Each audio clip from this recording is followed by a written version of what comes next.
guys, so today we're gonna do a interview with Miss Brooke Smith over here. She works in the studios where I'm at. It's Bella B. You should definitely check her out. She's pretty awesome. But I just want to talk a little bit about you first. What was your hair journey? What's it been so far? Well, let's see. Hair was something I wanted to do out of high school. Never did it, unfortunately. I worked in hair salons as customer service and dipped my toes in that and knew that that's the area I wanted to go into. But then, life moved on, happened, got married, had kids, all that good stuff. And then, I was working as a CNA on labor and delivery, and I loved that. But one night I just realized that I don't know if this is what I want to do the rest of my life, and there's something I wanted to do a long time ago, and it was time to do something for me. And so I inquired about Aveda Institute, and the next day I had gone in, done a tour, and gotten accepted into the school. So I was an Aveda graduate. As I was going through Aveda, I worked for Carmen. Once I graduated, I went into their apprenticeship program, and that is something priceless in itself. We can talk about that a little later. As I kind of finished up with my training and apprenticeship at Carmen, I was having to travel a lot of different locations: Valentine, South Park, North Lake, Cotswold, 5-6 days a week. It was just a lot. So it was time for me to kind of move up this way, take the knowledge that I had learned from there, and kind of move on a little bit. Came up this way. I was in Cornelius for a little bit, very short time, about a month and a half, at a little salon there. It was a very small salon, but it was just not my people. And that's okay. You have to find where you fit. And then one of the girls that worked there with me, she was a nail tech. She came up and started working at Salon Envy. Loved it. She's like, "Girl, you got to check this place out. These people are good people." And checked it out. And next thing I know, I was up there working with her. And so I was with Salon Envy for 5 years as a stylist, commission. And then I broke off on my own about 4 years ago, and been on my own ever since. But it took building a good, strong clientele and feeling confident enough in myself to say, "Hey, I can do this finally." Yeah. But it does take building a clientele. You just jumping into it without it, that's going to make it a little rough. Yeah. I did that. Yeah. I did that. Yeah. So just a quick little tidbit about me. That's kind of two different ends of the spectrum. That's kind of neat that it's like two that. Different, yeah. I went to Pinnacle Institute of Cosmetology in Mooresville, and then I worked at a salon in Kannapolis, which is about an hour away, hour and 15 from where I currently am now. And I loved it there, and I just wanted to be closer to home. I mean, I wanted to be in a place where I could go have lunch with my boyfriend if he had time that day. I just wanted to be closer to home. So I moved up into Mooresville. I think it was definitely one of the best decisions I've ever made. Mm-hmm. I loved it. I probably never would have left my salon had it not been for I wanted to get closer to home. Mm-hmm. And I just wanted to be able to kind of set my own hours and work for myself. I am very smart, and that you are. I definitely knew that I could totally work for myself. Absolutely. So, and it was time. And it's that drive and ambition. You have a strong drive and a strong ambition, and that's what you need to be able to go out on your own, because you have to do it. You have to do the dang thing. You can't. There's no room for not. Yeah. It's you have to sell yourself and build yourself up, but you having the mentality that you have, definitely you're doing it. Yeah. There are some people that step out and they don't want to, market themselves. They're afraid, insecure still. And it feels scary. Yeah. Look, when I started here, I think I can name them all: Justine, Samantha, my mom, my sister, that I knew were guaranteed to follow me. Yeah. 4 people. Yeah. And I was like, well, I hope this works. Yep. I really, it was blind, I was stepping outside your box and on a blind leap of faith almost. I took a half-ass tour of this place, and I was like, okay, let's just start it. I may not even like be able to like do anything. And I hit no roadblocks. Everything. And that's the same with me. Went. That's one thing that I can say ever since I have come into this industry 10 years ago, the way I did, I have never hit a roadblock. And that is what continues to make you feel so good, knowing that I am doing what I'm supposed to be doing. There hasn't been, like, there's always going to be a bump in the road, but there's not been a wall and a roadblock saying that, you know, you can't do this. Yeah, I love it.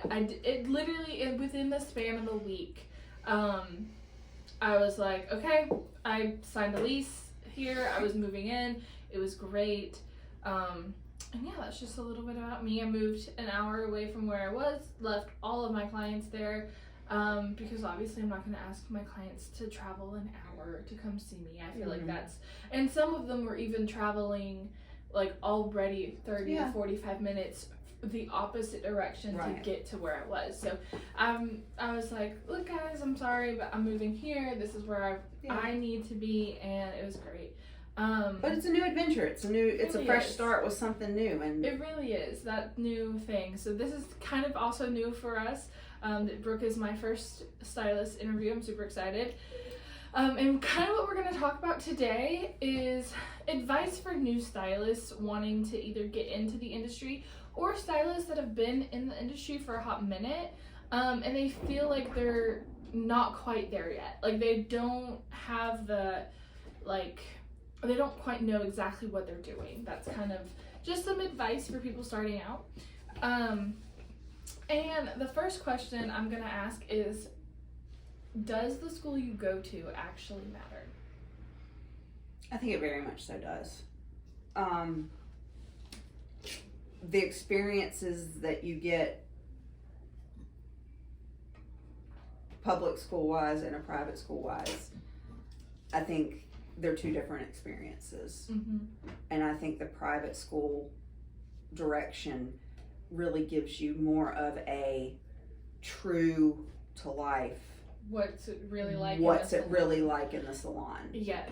Where like public school, they're just kind of let you go. Yeah, they're just trying to get you in and out of there. But with a private school, they're going to also show you some stuff about marketing and business.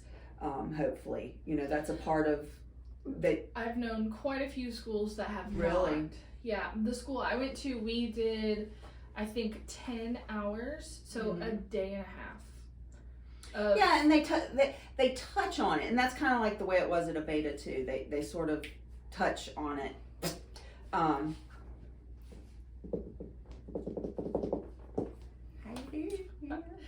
We have our technical assistant. He's keeping our questions up for us. Yes, but it does make a difference, I think, and how much you get out of it, like kind of the quote unquote meat of it all. Yes.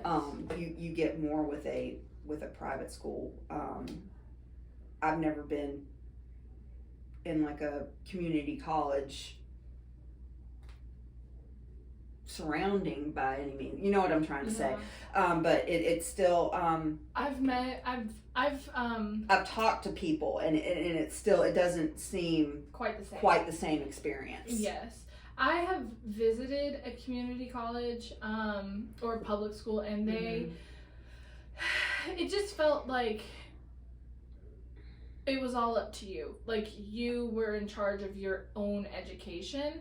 And I feel like that's great for people who, and I was not like this when I started, right. But for people that are kind of like how I am and you are today, where they're like driven and they're gonna do it themselves come hell or high water, it doesn't matter.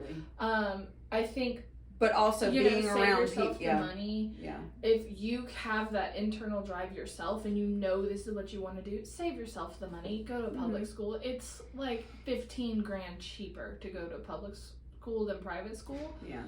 But on the other side of that, if you aren't sure at all what you want to do in the industry, you just know you want to be in the industry, and you have like no clue about anything about hair, I feel like definitely going to a private school will be for you. Oh, absolutely. Because they will hold your hand a little bit. They will build you up. They will encourage. They will teach you and show you ways. They will also give some of their own advice and experience along with it. And they will get more individual and personalized. I can say I had 2 teachers, one of whom at the time I loved, and I still love her to this day. And she would just throw all kinds of random stuff at me. Vivid, chunky razor cuts, feathery razor cuts. Like, I was like the razor, like, she sent me so many razor cuts, and she always like tried to challenge me. And then I had another teacher who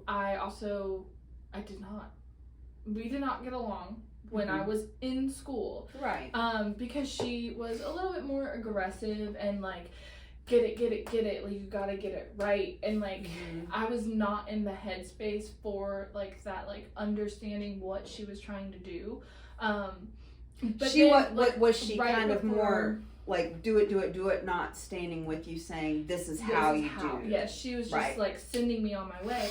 But when I got out of school and like right before I left, something in me clicked in my brain, and I love her. Like, I would not trade the experience I had with her as a teacher for the world. In fact, I loved all of my teachers. Well, that's the thing. I loved all of my educators, and the fact that, like, I know one day I want to go back and be able to give back what they gave to me to someone else. Like, that is my long-term goal when I'm, like, not wanting to necessarily be behind the chair anymore or retire. Like, you can go back to school, get your teacher's license in 800 hours, which is like 6 months. Yeah, nothing. And you can go teach at a school and get back. And I love it.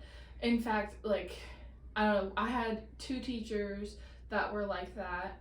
They had come back afterwards, and they actually did the Pinnacle does offers like teacher license and training. And so we had 2 girls that were in the educator program while I was in school, and they were both really cool. And then I had 2 teachers. One, I won't say her real name, but we called her Miss B. She was sweet as pie. She was very,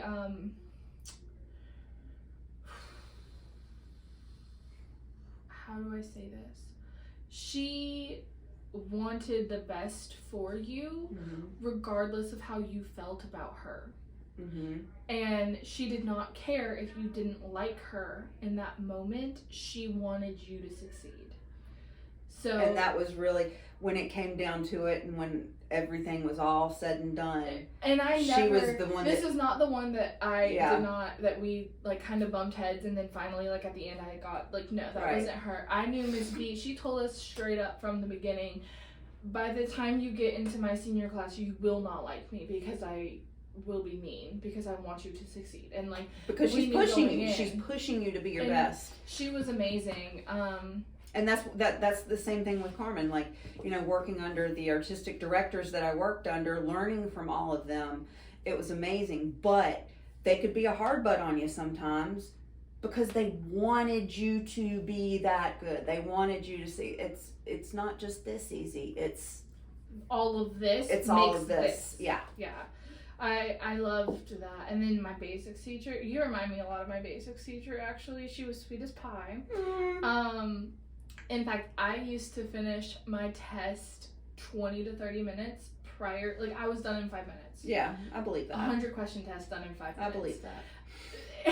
I do. And so she would she had a little closet, and I would get bored, and so she would put me in the closet, and then I would have I would give her my phone, and then when I would finish with my test, I would slide my test out under the door, and within like 2 to 3 minutes, she'd bring me my phone so that I didn't have to bother her other students, but I wouldn't get frustrated. I could do something else, and typically I would, I was a little bit of a nerd. I would go look up more hair information, double check all my answers, but I didn't have my test at that point, because she had already taken it. Right. But still just kind of going back and reviewing what... I did. And she, like, that was the coolest experience ever as someone. I've always finished faster test-wise than anyone else. I don't know why. That's just a thing. Some people are different.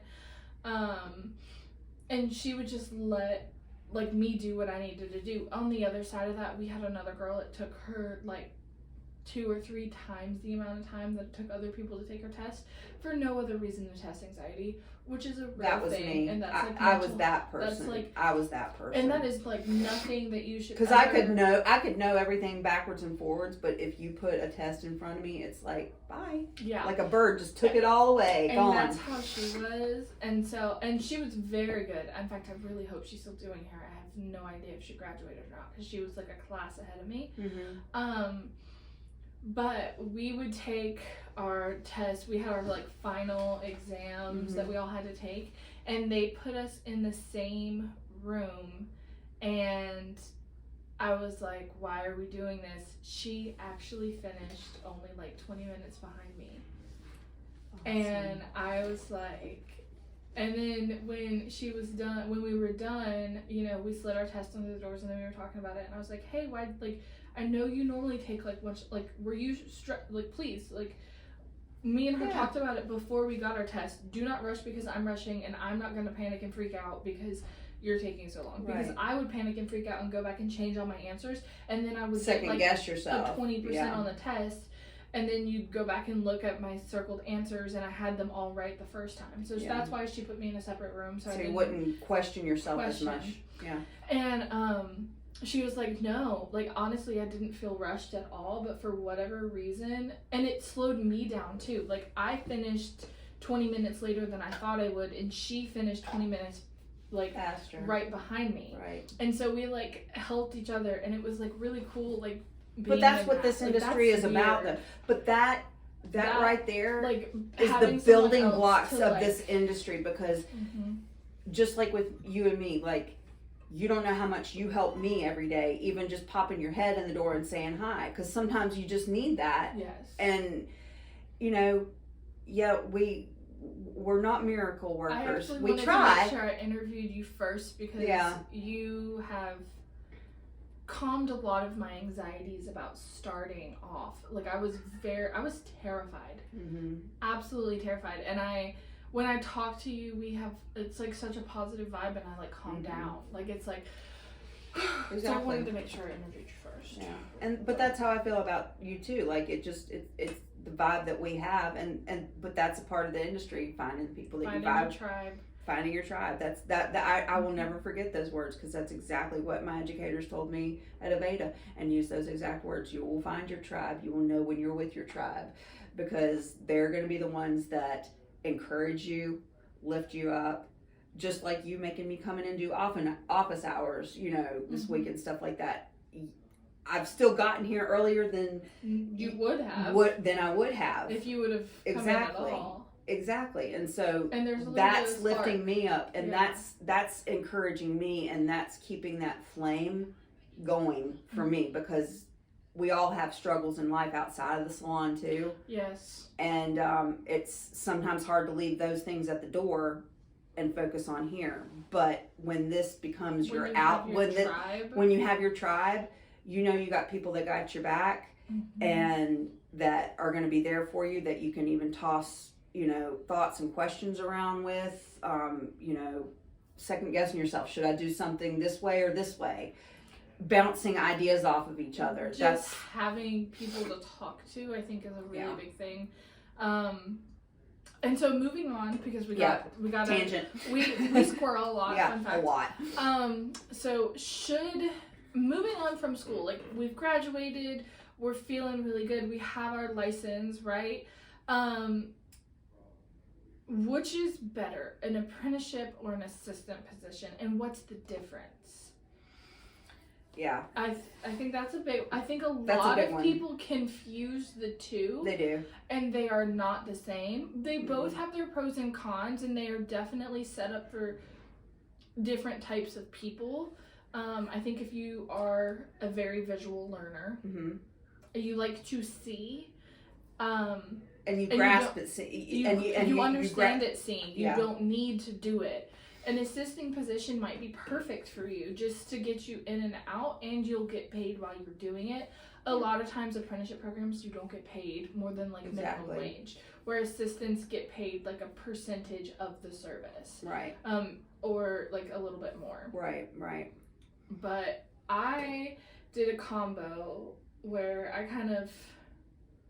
I wasn't an assistant, but I had a girl who definitely was an assistant. Right. Even though she was under the guise of an apprenticeship.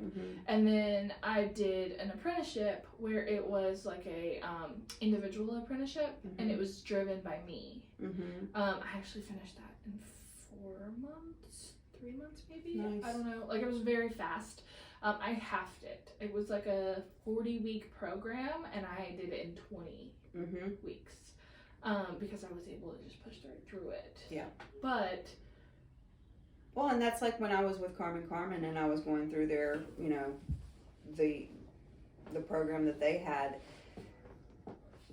I showed a lot more drive and a lot more ambition than some of the younger kids. I was 35 going through this and learning things, and there was a lot of, 18, 19, 20-year-olds. And there's a difference in all of them. There's some of them that are just there and they're like, yeah, I'm going to do hair. And then there's some like you that are like, let's do this. I want to absorb and learn every bit of everything that I possibly can. This is career. I got places to be and shit to do. Get out of my way. Exactly. And so the artistic directors that that I worked with, they were so awesome because they could see how badly I wanted to get my hands on something and get in there and do it. And so they'd be like, all right, give it a shot, go do a blowout, blow her out. I'd work double books with some of them and helping, we'd both be doing a root retouch at the same time, but that was helping me with my speed and teaching me my speed with the root retouches. And let's do this in 15 minutes. Can you do it in 15? I can do a full root retouch in like 10 minutes. All of it, the whole thing. Yeah. I wanted to die when I was learning how to do it. I had to get each section under 5 minutes. And for me, my brain is one of those brains that, in a sense, like your second guesses, but still wants to go back and double check and make sure, hey, did I get, like, is everything fully saturated? Well, going back and double checking yourself and not just saying, okay, I'm done. You need to go back through and just checking your work. Checking versus getting it done is very different. Two different things. Because you can get it done all day long, but did you do it well? Yes. And effectively. I actually, so fun fact about my little apprenticeship that I did, I would do my root retouch. I would do under 5 minutes each section. I would time it, and then I would go back through and check and see. And for every spot that I saw, I added a minute to my time. Because, and that would like motivate me to like. But that challenged get you. It better and get it better. It's like what can I do to make this better? How can I be more efficient? Yes. How can I make sure that I'm getting the best coverage? You don't want to overuse product because you don't want to waste it, but you also don't want to not use enough. And so being able to assist and being able to be an apprentice, you're still going to be able to watch. You're still going to be able to learn both ways. One is just, I think apprenticeship has more like, I guess we could call it homework. Yep. More drills. Yeah. Oh, now the drills when I was at Carmen, we did blow dry boot camps. That is one of the reasons why I am so OCD about my blowouts, because I was taught you don't need a hot tool if you know how to do a blowout. You shouldn't need to flat iron the hair if you're blowing it out right. And it's true. So yeah, I take that extra time because Carmen, he'd come into the boot camps, and if he wasn't really digging that blowout you were doing, he'd go get a spray bottle and spray that right back down for you, and you were starting all over again. Yeah. But that is what, there's a purpose behind it. There's a reason for it. And that right there, I'm OCD about my blowouts that way. Yes. I personally, I think it takes more time to do a blowout than it takes me to do a curl set. Mm-hmm. So I blast dry that hair, and it takes me 20 minutes to blow out in style versus if I were to blow it out 45. Just Right. because I do get really particular when I'm doing my blowouts, and it just takes more time. And Yeah. I don't have time. We don't have time. We've got to get in and out. And but doing that and watching more and seeing more, you figure out ways to become more efficient. Mm-hmm. You find the right product. Like, all of it's always All a the learning. things. It's always a learning Yes. experience. If you don't learn something every day, You failed. you failed. Even if it's something as simple as, hey, that smoothing lotion works magical. Yes. Even something as little as that is something actually really big. Yeah. So I love it. So basically the main difference between an apprenticeship and an assistant position is an apprenticeship is going to give you homework, essentially. You're going to have drills, you have homework, you have things that you have to do on top of just watching. You have people helping drive you in the right direction. And people that are showing you what to do. Yeah. Not that an assistant can't get that, but an assistant is more there to help assist, it's in the name. Yeah. To assist the stylist in the current services that they're doing. So I think that's a really big difference. I think if you can learn from being an assistant, I think my brain now, I could totally get it from an assistant. Oh yeah, but in the beginning, no. In the beginning, I'd be like, why are you doing that? Why are you doing that? I needed that apprenticeship position. Absolutely. It teaches a lot more and gets down into the nitty gritty of things too. Sorry, I'm tired. So we were talking about like apprenticeship versus assisting, going into like kind of the same path. A big salon versus a small salon. Yeah. What are your thoughts? Because you've been in more. I've been in all of the above. Whether it was just doing, like I said, the apprenticeships with Carmen, because he had all the different locations, so there was all different kinds of sizes. Even after I left there, I was in a very, very small little salon, and then I kind of went to more of a medium salon, and the medium was kind of the niche for me at the time. Because too small, there wasn't enough interaction. There wasn't enough interaction. There wasn't enough to keep me excited. Yeah. Enough. It exactly. was hard to stay motivated. Exactly. And then the bigger one, it was just too much. My ADD could not handle it. It was just way too much. Yeah. So that medium with just about 5, 6, 7 stylists, that kind of it's more of like a little family. Whereas real small salon, it may or not be, because you could maybe only have like 2 or 3 stylists and they all kind of do their own thing. But then with that medium size, you kind of get to become you bond, you get to become kind of a closer family, salon family, in a sense. Yeah. But that's again, I think it's a personal preference. I think it's what the individual needs at the time, maybe even. If you're just kind of trying to tiptoe into something, you want to find a small salon. Find a small salon that you're going to get along with the people with. Find a small salon that the people are going to encourage you, want to help you learn, because we all help each other learn. It's not just about taking classes. We all learn from each other every day. And on the other side of that, you look at like your options in a big salon versus a small salon. A big salon can carry multiple lines of product and multiple lines of color. Absolutely. Different kinds. A smaller salon is going to be like, okay, we have what we have. I mean, we're technically small salons now, but we're in a suite kind of setting, so we're all together. The difference with us, though, is that if there's a client that wants a specific color or that moved from out of state that says, hey, this is my formula from another stylist, yada yada. Hey, guess what? We can go get it. Yeah. Whereas some of these smaller salons, they won't. They won't. They will not. That's not in their. And their like lines are not saying that having one. I mean, I'm Redken branded, and like majorly all for Redken, and not saying that you can't achieve all of the looks with one or two lines. Like I use Pulp Riot is my other vivid line, because Redken doesn't have a vivids line anymore. Not saying that you can't achieve all of the looks with that, because you definitely can. But you kind of... There's more tricks to it sometimes. There's more tricks, and, you know, not everyone likes to be like me, where I'm OCD, and I like to use all brand specific. I like everything to be just the same. I like to know exactly how I'm going to formulate, what the consistency is going to be like. I don't like to change very much. Where, you know, we have one of the girls in here, I think she changes her color line like once every 3 months or something. And like she's always got something different just because she likes the change. And I think, you know, in a big salon you definitely have that opportunity for that change to happen much more often. Absolutely you do. Yeah. Versus a small salon is going to be... And learning different brands, learning different color lines, that's always a good thing.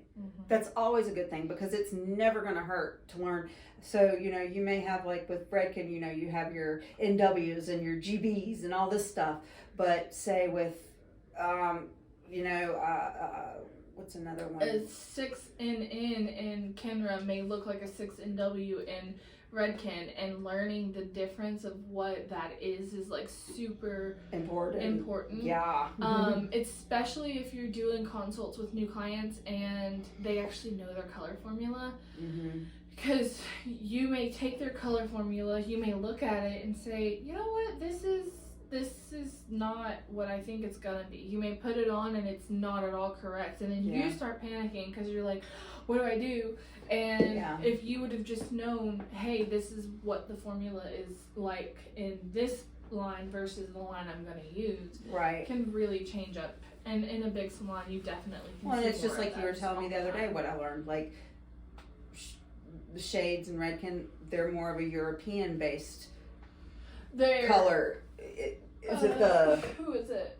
I want to say it's Gels is their traditional line, but it could be Chromatics. I could be wrong. I haven't I just remember you telling me that they have one of the lines of colors is a different type of level system, and it means all of the colors look different.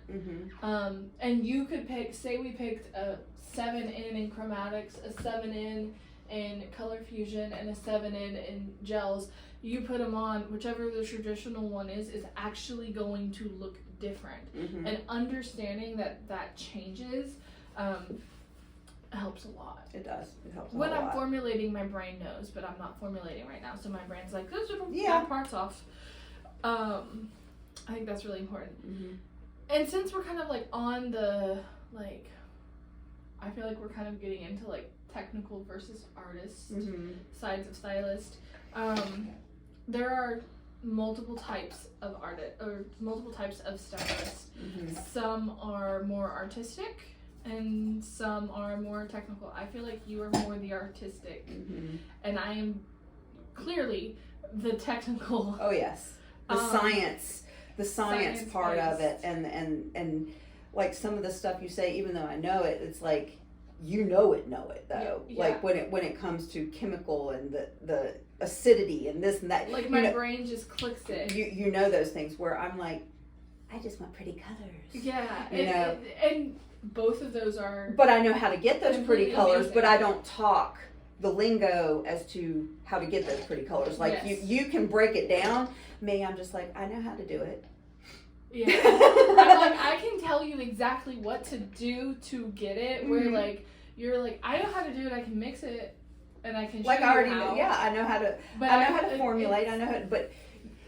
That's different. The difference in us is that you have those little itty bitty technical details in your brain. People don't get, most people, like I will be honest, from a technical, you overwhelm me when you start talking about all that stuff. It's technical stylist point of view, probably I would say 80% of the stylists around me, I have to be very, very careful because they won't understand what I'm saying because I am a technical stylist, and then they'll give it to me in the artistic stylist way, and I'm like, translate. Okay. Luckily, I was an educator at my previous salon, and I had 2 girls that were artistic stylists and one that was a technical.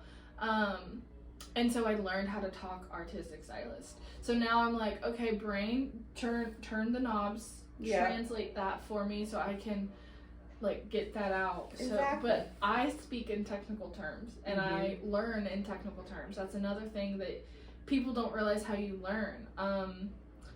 You could give me, I would much rather have a lecture about how to do a balayage than sit and watch someone do a balayage.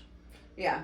I can sit and watch them do it, but then I'm ready to get my hands in and try it. Yes. And that's I don't a huge need to. thing. I have once I lecture it, and then I can do it. Like my brain will take that lecture and just run with it. Well, it's like when I was in cosmetology school. We were learning the your A-line cuts and your the just all of that stuff. I was very intimidated by your asymmetrical A-line bobs and all that kind of stuff.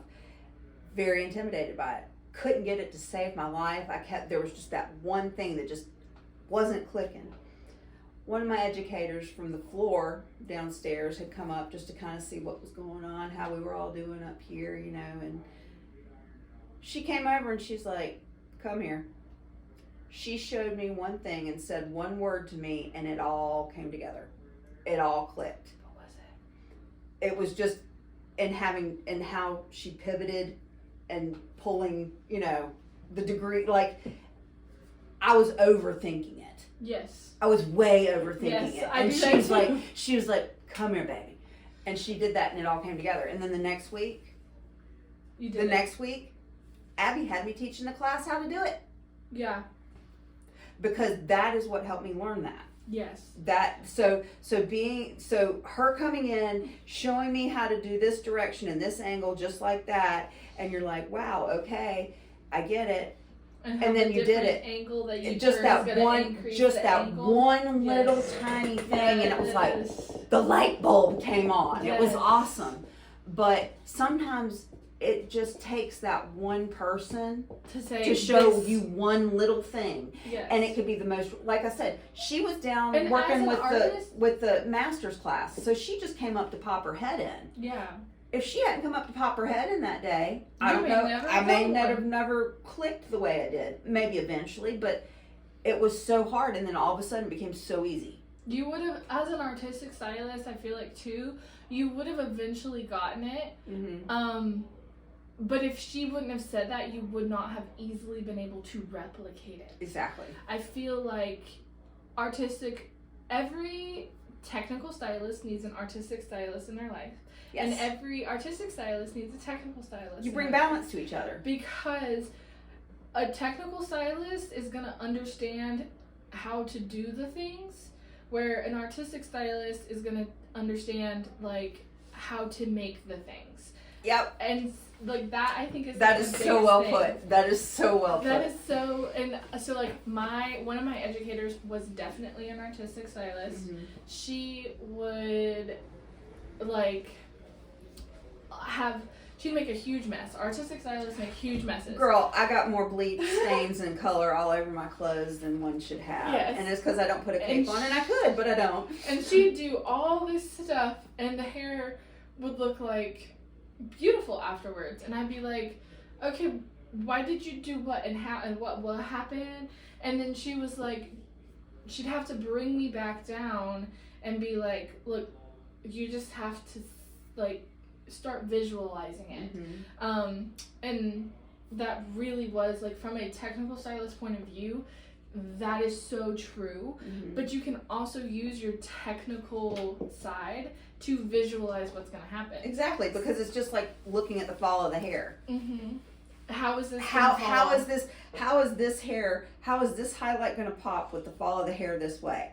Am I going to have to over direct it this way or this way to make that pop out. Pop just right. And like in terms of cutting, like when you're doing an A-line bob, when I first learned an A-line bob, they told me to set my finger angle, which I could never get because my finger angle changes. Thank you. Yeah, that was part of my problem. I don't know about you, but I do this Mm-hmm. when I'm trying to cut an A-frame bob, so I needed something more solid. Right. And an artistic, one of the artistic stylists that I was working with, she actually came by and was like, why don't you try doing this instead? Mm-hmm. Because if you can like visualize the kind of line it's going to give you.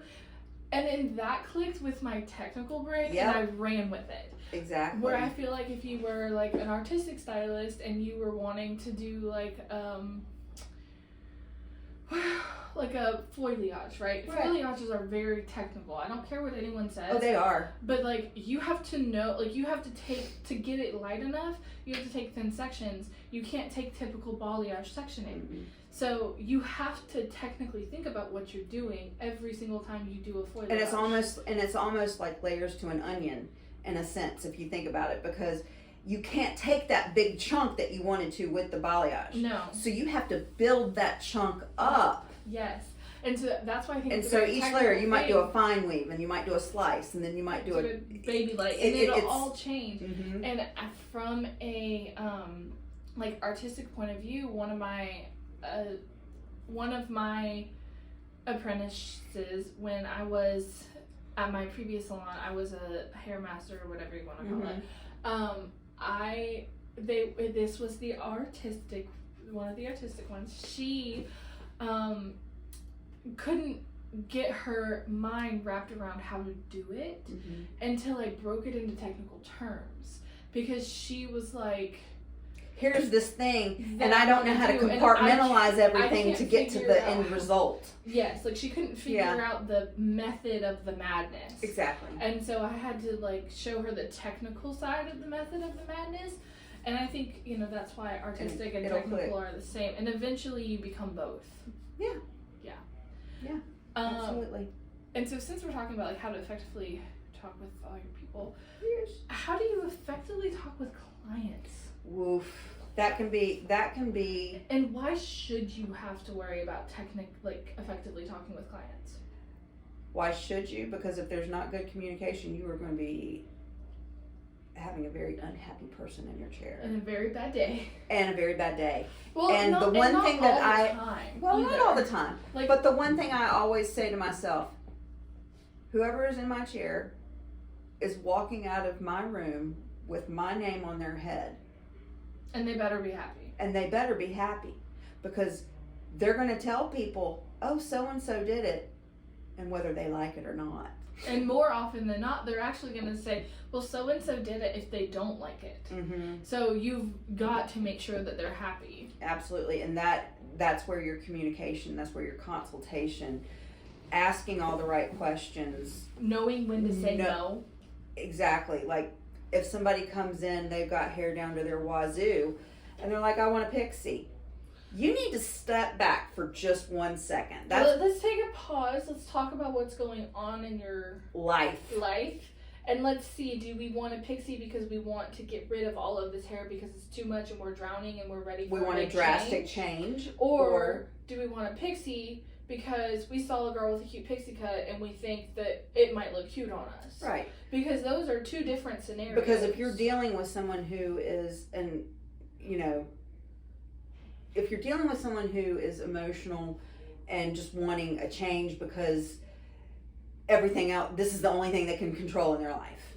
Mm-hmm. They can control their hair for the most part, and I'm all down for it, but I do want to make sure that you are 100%. Absolutely. In fact, I even have I call it a waiver, mm-hmm. but really it's just we've talked about this for at least 15 minutes. Absolutely. Before we even pulled the scissors out. Oh yeah. And even somebody that wants to chop off bangs all of a sudden, I'm like, you need to think this through. Your cowlicks, are you really prepared to get up every morning and fix those bangs? Because you're used to getting up every single day, pulling that stuff on top of your head and going out the door. And not worrying about how to style this. But if you have bangs and you have a cowlick, sweetheart, you gotta style it. You're going to have to style it. So if you're wanting low maintenance, bangs are not the way to go sometimes. Sometimes they're great. Sometimes they are. If you want a nice little, you know, Shoe, like I have a little or bang. a, yeah. I have a little bang right here, and it's like just perfect. It gives me a little bit of fringe that kind of goes to the side. That's and fine. But even the straight across bangs, I have a client who she gets them, and she wakes up and they're perfect. Oh yeah, Like, there's some people that can do that too. I'm not one of those either. But I'm not one of them either, but it's fine. But it is important to talk through things and ask the questions. You know, even what products do you use at home? What's your favorite question to ask a new client? Ooh, that stumps me. Mine I guess is, what does your dream hair look like? Oh wow, I don't know that I've ever asked that question. That's a good question to ask. Mm-hmm. Because I guess I have so many clients that just come in with pictures of what they do want, which is always helpful. Visual is good. Bring pictures. Bring all the Bring pictures. them all. Bring them all. Because the more pictures you show me and the more things you show me that you don't and you do like. Yes. Like you like more of a cooler tone, but not total ash. You want a nice blend between the warmth and the cool. Mm-hmm. Okay, we'll find you an even balance. But I need to know that you don't want gold or yellow. But my version of golden yellow is going to be different than your version of golden yellow. So a picture is what is going to really truly help me see the tone that you want and that you're looking for. Because my caramel could look like a milk chocolate to you, and the way we describe things are two different things. Mm-hmm. So we need to make sure that we're on the same page about what it is you're wanting to see. The how much maintenance you want. There you are. Don't move much. Hi, Beth. Hey, Don't move much. can I just used all my 6N and it didn't completely cover. Do you have any 6N? I do. I just need a little bit to put on the Oh my front God. right here. Are you My lower, okay? you know, my lower back. I think when I sat in the laundry yesterday, I plopped into the seat because it's way lower, obviously, than the Jeep. Yeah. And it's like,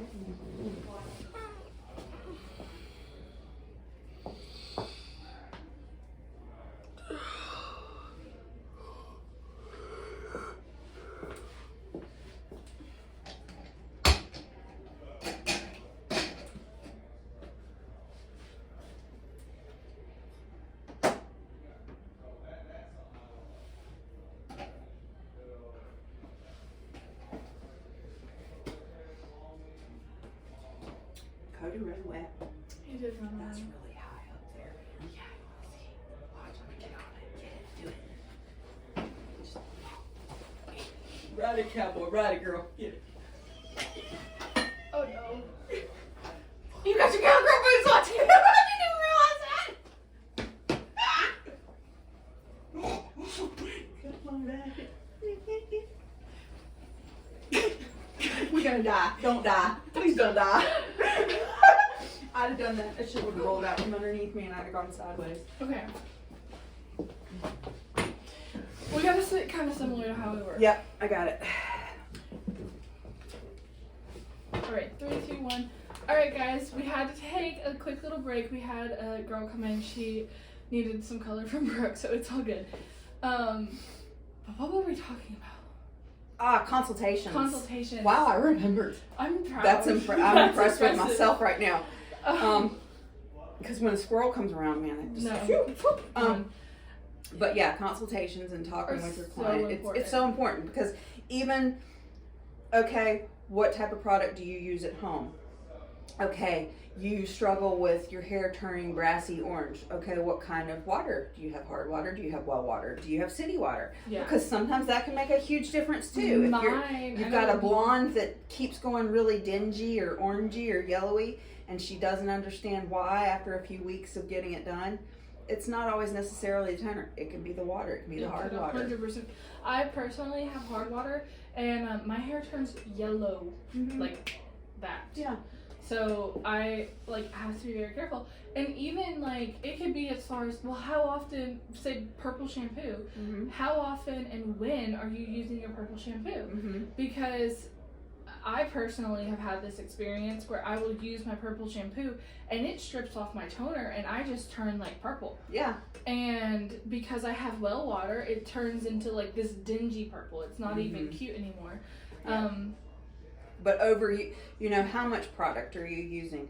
You know, people a lot of times sit there and say, oh, well, it made my hair too heavy or made it too greasy. Oh, but how much are you using? Yes.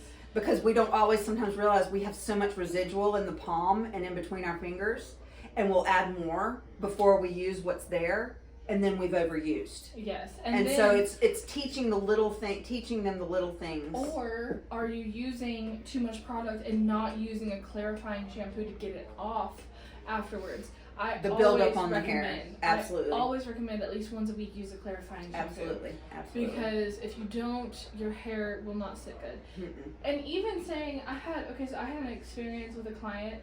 They wanted to go to they had level 1 dark hair, and Asian hair, you know how hard their cuticle is so tight laid over top of each other. It takes 3 lifting appointments to even get it to start lifting at all.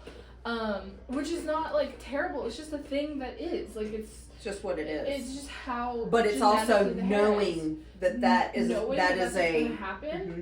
When a client comes in and asks, "Hey, can I get to?"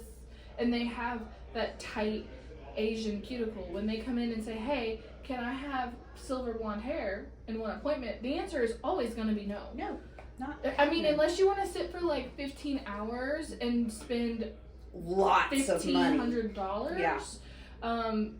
You know, maybe that's prior to tip. Mm-hmm. Yeah. I'm saying. Yeah. $1,500 and 15 hours in the chair, and maybe we could get you there, but we still can't guarantee that. And we can't guarantee that your hair isn't going to melt off. Yes. And be able to handle that. You know, I'm one of those stylists that, I'm going to err to the side of caution a little bit more because I don't want to compromise the integrity of your hair. Mm-hmm. I would rather, you know, do it in sessions. And it's not so that I can have your money. It's so that your hair doesn't fall off. It doesn't melt There's off. a reason for it. There's a reason why we do the things we do. And it's because we don't want it to break in half. Yeah, we don't want bad things to happen. See, I'll go a little bit... I think I can be a little bit more aggressive than you. Yeah. But at the same time, I kind of know... I am not at all with new clients. If I know the client's hair, I'll take one of my Vivid clients. We're actually trying to get her back blonde right now. But we've been doing Vivids on her hair, and every single time, every 4 weeks, we would massively change the color. Mm-hmm. It was a complete 180 on color. One time she had orange roots and blue ends, and then the next time she wanted blue roots and orange ends, which, if you know, those are opposite on the color wheel. Mm-hmm. Those are very hard to do. So Absolutely. I knew I had to go in it to get it to change. Yeah. And we were doing... I think her appointment cost every time came out to about $400 every time, because every time we did a keratin treatment, every time we did a K18 treatment, before the keratin treatment, every time we did a pre-art treatment to get as much mineral buildup and all that stuff off. Exactly. I knew and she was willing to pay for those services and willing to pay to get the hair she was looking for. And in you saying that, here's another thing. This is one thing that I have tried to nail into my clients' heads. When you come in and you spend that $400, we need to talk about how you're going to take care of that $400 hair, because that is your hair it becomes an investment. Your hair is your crown, but it also becomes an investment when you are coloring it every 4 to 6 weeks. Doesn't matter if it's a root retouch or if you're doing a whole Vivid transformation. It doesn't matter. You need to know what products you're using. You need to know what you're using. You need to know how much you're using. What's in it. All of the above. It's like I tell my clients, you know, I don't push products on any of my clients. I simply try to educate them on what I use on them in my salon. And if they like what I use, I can let them know, or I can get it for them. But here's the thing, please don't go home and get something from Walgreens. I would rather know. If you're going to use something from If you're going to go home from Walgreens. there is nothing bad from, there is nothing wrong if you need a lower budget. Let's find you a lower budget item that is still going to be good for your hair. I mean, but that goes hand in hand with having that consultation and letting them know that, hey, there is going to be, you know, maintenance and upkeep to making sure that your color doesn't dull. that it doesn't lose its, shine and luster and all that good stuff. Yeah. But if you're not taking care of it at home and you're going home and putting Pantene on it, you're washing what I just did on your head down the drain and all that $400 with it. Yeah. And then you want to turn around to me and get mad, but And you're I gonna fall. can't guarantee some of my. Please don't. Our cameraman Yeah. is Trying to be messing around. Mhm. You're gonna fall. There, Okay. yeah. All right. Good. Okay. He's good. Alive. But the consultation, that is a huge part of your consultation too. Not just when you're finishing up and saying, "Oh, it's so pretty." Now make sure you go home and do this. When you're in your consultation, you need to go over those little things, because if you need to tweak something so that they don't have to have such a high level of maintenance to something and adjust it to what their needs are more so of, then that's what you need to do. But that's, you don't take, I always say, you're not going to take like a 911 Porsche to a Kia dealership. No offense on Kias, but I'm just saying, you're not going to take. I love it. But I know, but whether it's a Lamborghini or whatever, you want to care for the vehicle the way it needs to be cared, and that's what I'm basically saying. Yeah, so I use Hair Talk extensions, and when you purchase a set of extensions from me,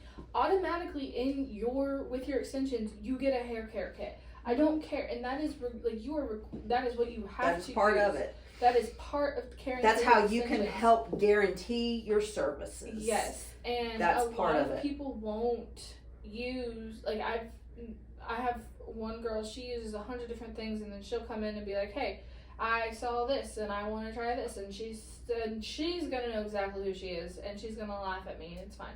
She does listen to me, and I love her, and she does use a lot of the things that I tell her to use, but at the same time, she uses a flat iron that she's had since 5th grade. Yeah. And she is she takes her own extensions out, which is fine, great, but she was trying to do it with conditioner first. Please no. Please, I will get you. It's your having own the kit. knowledge. You need to have the I will knowledge. teach. I don't care if you want to take your own extensions out. Let me show you. Let me teach you, so you don't ruin these. Mess it up. Yes. You've invested in these extensions. Yes. This is money. Yes, let me show you how to do it. Let me get you your own kit. I know you have a steady boyfriend. Let me show your boyfriend how to do it. Mm-hmm. I mean, it's not like you can go in and buy the hair yourself. You have to be a licensed professional. Right. And it's not like you can achieve the colors on the extensions that you want by yourself, because you have to be a licensed professional. Absolutely. So I don't feel bad giving her a kit to take her own extensions out if she so pleases, because I would rather her have what she needs to do and it care for them the safely way and they need care to be. for them, than try to take them out with conditioner and end up ripping out chunks of hair. It's just not. And have bald spots That on her scares- head. yeah. It's not Luckily, good. she doesn't have very many, and they've all healed because we caught real quick. Mm-hmm. And I just got her own bottle remover and her own Yeah. comb and everything. I was like, "This is what you do. Yes. Please Use this." Or- And I would much rather do that for a client. I will go those extra steps. Mhm. I will literally go those extra steps for them if they're willing to do. If they're going to meet me halfway, I'm more than happy Let's to be do like, it. let's do it, because I want you happy. I want you taking care of what you got going on, Yes. whatever that may be. Yeah, and even down to your other products, like Verb. Mm-hmm. Is a product line. I don't personally carry it in my salon right now, but if you are on the okay, I'm a Pantene girl, I need to be budgeting, I'm budgeting tight, Verb is Way to go. cheaper. And it's so good. It's still so good. And it's cheaper than most drugstore hair care. It is. I 100% let's do Verb. I can order it for you. I will have it sent to your house. If it doesn't get shipped to your house, I will deliver it I know, I've done that too. personally. And there have been times Please. where even if I know a client is going through some financial issues or something, I'll be like, look, I'll get it for you at my cost.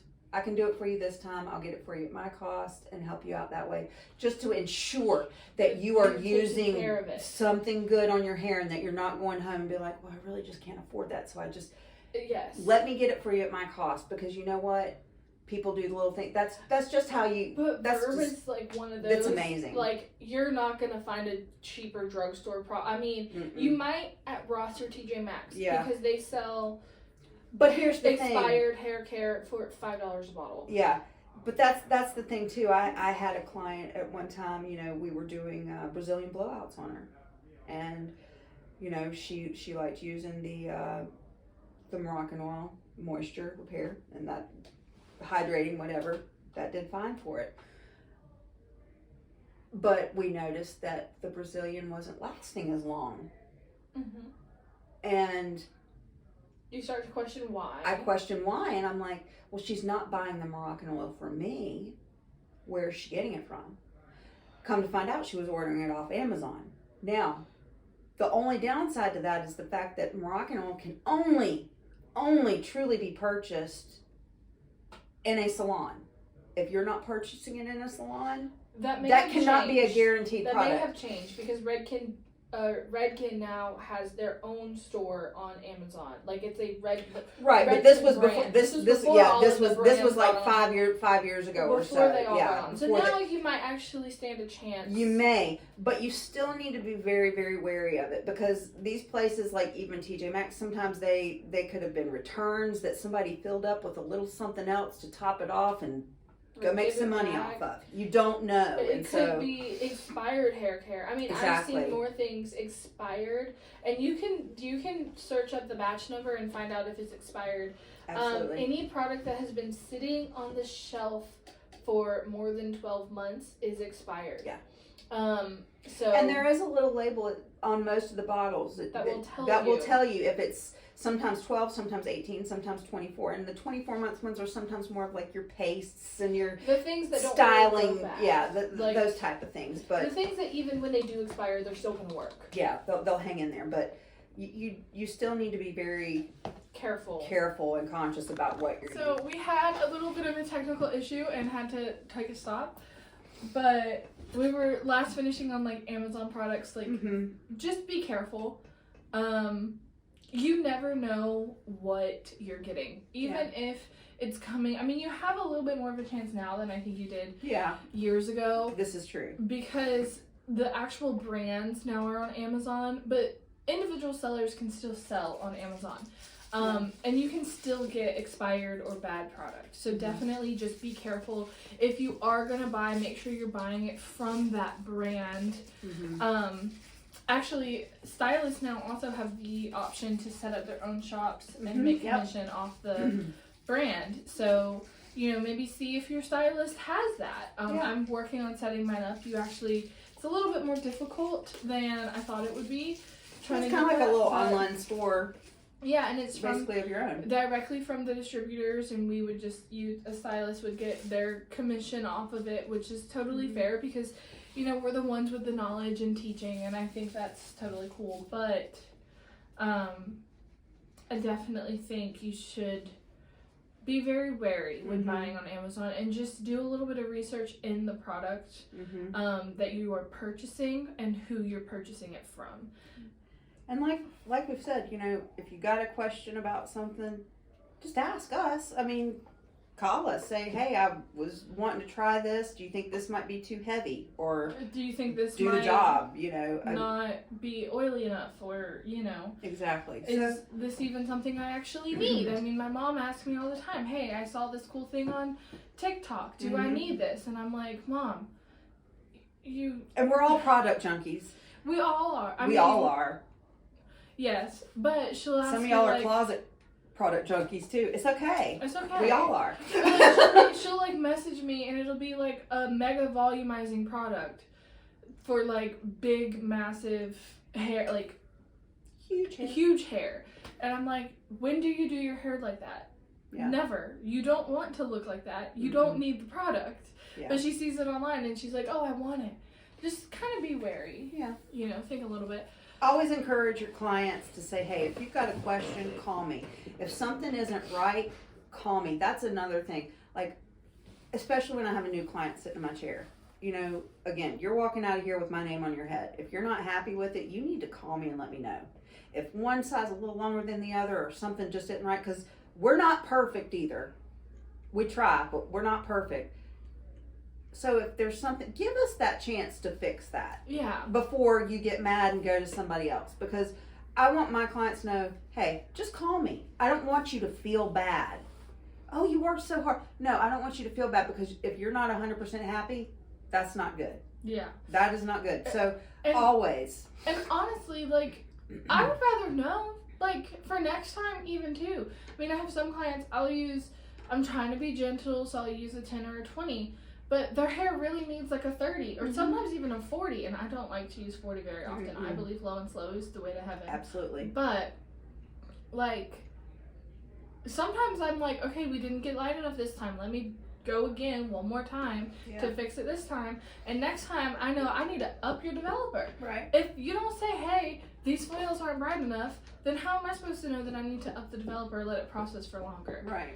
You know, like, how are we supposed to know that something has to change and can make the change if we don't know what the Exactly. And issue if you brought pictures in and you showed us exactly what you want, and we get done and you think, wow, maybe I really thought it was going to be a little bit brighter. Well, next time we'll go a little brighter. You know what I'm saying? Not an Sometimes it's a issue. process.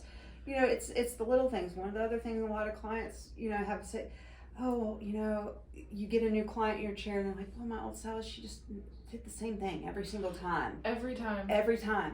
And didn't try to change anything. And so I try to bring something to the table for my clients. Like, if we do, foils and a root retouch, well, the next time, let's just do a root retouch.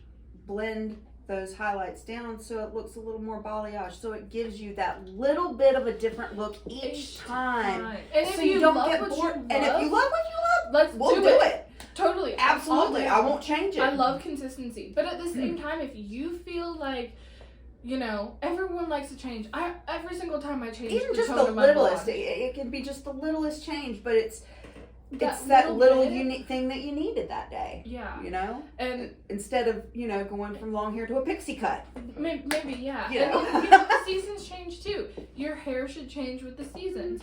In the wintertime, I slowly get a little bit more gold in the winter, and then in the summer I get a little bit more ashy. I think that's just like how I personally like to do it. I change my toner every single time I do my hair, which is just about every 4 weeks. So, like, you just need to do what you feel, and if you don't tell us, we don't know. Exactly. On the other we're side not of mind that- readers. On the other side of that, be prepared for us to tell you no. Yeah. Because I will tell you no in a heartbeat. I will too, and I'm not gonna lie to you, because if you have a really round face and you want your hair chopped up to here, I'm gonna be honest, that's not gonna look good. You're not gonna like it. You're not gonna be pleased with it unless you turn around and say that's the way I used to have it and I love it. Then okay, fine. But if it's something new, I want you to look and feel your best. Let's find a way that's going to accentuate all of your beautiful features in the best possible way. And that's part of our job, is to tell you the truth with that. Because if we don't, and you walk out of here mad because we did what you wanted us to do, but we didn't offer a different suggestion, we're not doing our job. Or, on the other side of that, say something. We can't fix it if we don't know. Yeah. Like I said, we cannot read minds. And also for stylists as well, yeah, that was more of a client. that was base. definitely Sorry. more of a client. That was a little tangent there. My bad, but yeah. For stylists, do not be afraid to tell your clients no. Yeah. 9 times out of 10, a client is going to come back to you if you say, no, I'm sorry, I don't think this is going to work, especially not today. This would be a plan to get you there. Like this is our goal. We're going to go towards that goal, but it's not going to happen. You're not going to feel this. If you're just honest with them, instead of sitting here, well, I might be able to, or I might not be able to. It just depends. Just sit there and say, okay, well, if we're not able to get you there today, we're going to use this as a goal picture as to what we want further down the road, and it might be achievable next time, or it may take 2 more times. But this is where it may take a 1.5 years to get you there. But, it's all a process, and don't be afraid to say no. And on the other side of that, let your client tell you no. I feel like I've had a lot of people come to me and say, you know, I loved the way my stylist did this, but when it came to doing this, they just didn't listen to me. So I just stayed with them because at least they got one thing right. And like, let your client tell you that is not what they want. Yeah. And you have to be okay with it. You have to, but that comes with learning, even from school, taking constructive criticism. Yes. You have to learn to take that in and not get offended when somebody says, no, I don't like that, or no, do it this way, because. And sometimes, you know, it may be a little bit ridiculous. It could be. I have had. I mean, some clients want 5 different haircuts all rolled into one. It's not going to happen unless you want a real mullet. Yeah. But, you know, you have to know when to say no. Mm-hmm. And on the other side of that, you also need to do education so you know what you're looking for knowing when to say no. Right. Like, if you don't practice, like I have a client, they wanted to try and lighten their hair. They just started tea. Their hair has been changing everything. Like, everything has changed. Their hair it turned the lightener yellow.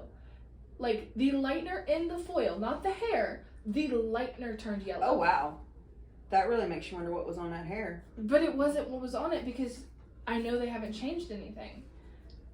Because they talk to me all the time about their hair. And I was like, look, I don't know what happened. You're going to stay this color. It's not quite the color we wanted, but let me try doing something a little bit different. And so they were willing to let me do I like to do this, client or stylist. Take your texture scissors, right? Mm-hmm. Go in, pull out a strand of hair, like a decent sized section of hair. Take your texture scissors with the blade part on the bottom, go into the root and do one snip, and then pull that hair out. You're gonna have a test strand of that client's hair, and they won't even notice the grow back in. And you can play with that test strand as much as you want. It kills me. You are so smart. Yeah. And I would have never even thought of that. I would definitely just space them terrified out, me. but like you could get 2 or 3 different sections of test strands from different parts of the hair, and you'd be able to test different things on their hair when they are not here without having to do their whole head. See? So again, we did learn something new every day. We did that with the client that just started tea, and I did it, and I upped the developer on their hair, and it turned out perfect, exactly like I wanted to. There you go. So I know next time I do their hair to just up the developer instead of like staying where I am and trying to tone it out. Like, it can be such a simple change to make your life so much easier. Absolutely. Yeah. Can we pause for a moment? We can pause. Sorry. Both my kids just called me. Hello? Hey, baby bear. Hey. Where are you at? Oh. Come to the salon. Come to the salon. Okay. All right, love you. Bye.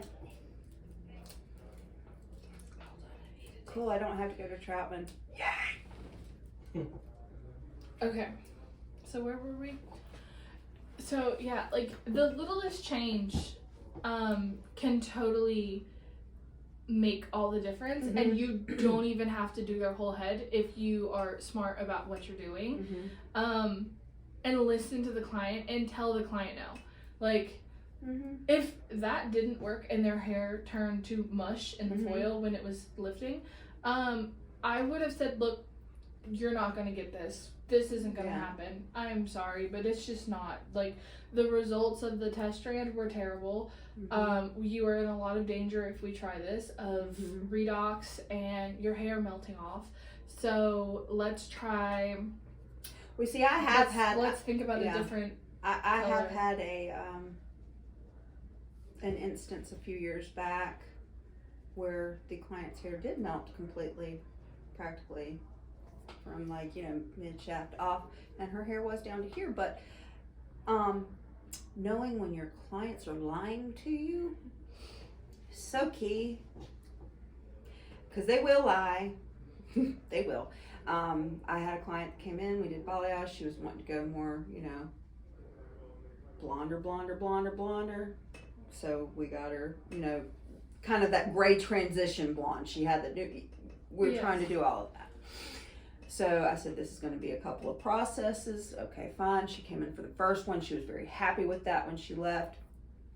I said, we'll do this again, set it up for, I think it was about 6 weeks later to kind of go in and do, another set on it. When she came back in, I'm like, why does her hair look darker than what it was when she left? And I had taken pictures prior, so I had proof of this. I said, now, have you put anything on your hair since you've been in here last? No, nothing. I just washed it. I said, okay, if you clarified it or anything, use the purple No, I didn't even use the purple shampoo. Okay, all right. We resumed appointment, start foiling, doing all the things. Yeah. When I go to shampoo her out and it's just falling out. And, she's, I mean, that nothing like that had ever happened. Never. I never because that on anyone. If I even think for a second that the hair is going to be compromised, I will not do it. Mm-mm. And yeah, that happened. And that is and scary. I just, it was 10:30, 11 o'clock at night when we were getting done because it had been a long experience, yada yada and everything. And yeah, I started combing her hair out and it was just kind of falling off. And I'm like, what in the world? I'm like, it left me speechless because I'd never had anything like that ever happen. Yeah. I literally, and how do you even? I didn't even know where to go with that. It left me speechless. I could only sit there and just say, I am so sorry. There's nothing I you put can the do. Olaplex. I put the this. I put the that. You did everything. I did possible. everything that I was supposed to do on my end. And as I went back and looked at the pictures, and even the girls that I worked with at the salon, I was on my own, but the other girls that had seen her come in for these appointments, because we talk about things and how to conquer things sometimes, get other input, like we were talking about earlier. And so they saw the pictures the before I even started the first one, and they're like, no, her hair was dark. She put something on her hair to darken her hair, to tone it or do something to it. I bet you it was henna. And I put money on henna. that is what one of the other stylists said too. I bet that's what she put on her hair, and it literally just disintegrated her hair. It does. Henna is amazing if you are going to stick with henna for the next 30 years. You stick with henna. You don't get anything else. There is nothing else. There are no more I can't put options. bleach on that. I can't put color on that. I can't do anything with that. No, that is your... You shave your head bald and start over, or let it grow out. Yeah. It just... There is no going back. But it's always trying to really truly make sure that you know if you need to pull a lie out of them and make them give it up and I tell will you, even go back in and do another test strand. Like, if you come in and you look totally different than when you left last time, we're gonna do another test strand. That's gonna happen. That's smart too. That's even if I cut it out of your head or I put it on your head, it doesn't matter. We're doing a test strand. We're not gonna do that all over until It's we know. not. But we gotta get finished up because we have to go Christmas shopping. Yay! So we are gonna end it here. I think you guys will definitely see some more of Brooke. I promise. Absolutely, I love it. I just have to come up with new interview questions for her. So She always has something for me, so I'm not worried. So we will see you guys later. Have a good day. I hope you had lots of fun just hanging out and chit-chatting with us. If you have any questions, comments, thoughts, please share them wherever this is being posted. And let us know. Either me or Brooke will respond because she'll have all the links to all these things. So just let us know. We'd love to chit-chat a little bit more. Happy to help in any way we possibly can. Yes. All right.